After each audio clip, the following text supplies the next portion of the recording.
কাটা দেখি যায় বঞ্চি কাটা দেখি কাটা তুই এসে উঠা না তাহলে তো আমি এই কাটা লক্ষ্য রাখবে এই কাটাটা এদিকে উপরে রাখতে দাঁড়া ওটা থাক, ওটা সাইডে রেখে দাও। এদিকে আসবে না। সুপ্রিয় দর্শক, দেখতে পাচ্ছেন শিকারি হাত দিয়ে মাছটিকে খেলাচ্ছে। মাছটি হাত দিয়ে খেলানোর কারণ ববিনটি রেখে দেওয়ার কারণে শিকারি শুভঙ্কর দার কাতলা মাছ টেনে ববিনটি জলের মধ্যে নামিয়ে দেয়। পরে অন্য ববিনটি দিয়ে ওই ববিনটিকে টেনে নিয়ে আসার কারণে সুতো প্যাঁচ লেগে যাওয়ার কারণে হাত দিয়ে খেলছেন। এই ঘটনাটি ঘটেছিল দক্ষিণ দিনাজপুর জেলার হরিরামপুর, কলাইবাড়ি, গড়াহাট, জাইলদার পুকুরে।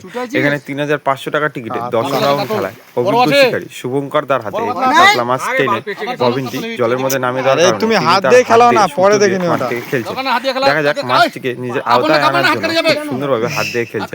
পরে সুতোটি প্যাঁচ লাগিয়ে যখন ববিনটির মাঝখানে নিয়ে চলে আসে তখন আবার হাতে ববিনটি দিয়ে খুব সুন্দরভাবে খেলিয়ে মাছটিকে নিজের আওতায় এনে আপনারা দেখতে থাকুন হাত দিয়ে খেলিয়ে কিভাবে ববিনটি আওতায় এনে মাছটিকে ক্যাচিং করতে পারলেন হরিরামপুর কলাইবাড়ি পুকুরে। সেটি আজকে আপনারা উপভোগ করুন। ধন্যবাদ। আবার দানব কাতল, দানবের জোয়ার চলছে আজকে কলাইবাড়ি গড়াহাট পুকুরে। আরে খিটকা লাগলা, ছাপাং করে নামা দিল। ওকে টোপ বানানো শিখাচ্ছি আমি, ও জানে না তো, ওকে শিখাচ্ছি।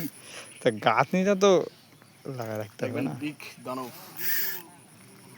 ওকে শিখাচ্ছি আমি, কি বলবো, টোপ চাপা। মাছ তো তখন থেকে সময় দেয় না, দিচ্ছিল। সময় দিবে নাকি? আমি তো তোকে টোপ বানানো শিখাচ্ছি। ভালো লোক হয়েছে বলে টানে নিয়ে গেছে। দাঁড়া, কি করছিস? আমি তোকে উঠাই দিব, ওখানে দাঁড়ায় থাক, জলে যাবি না, ভয় পাবে।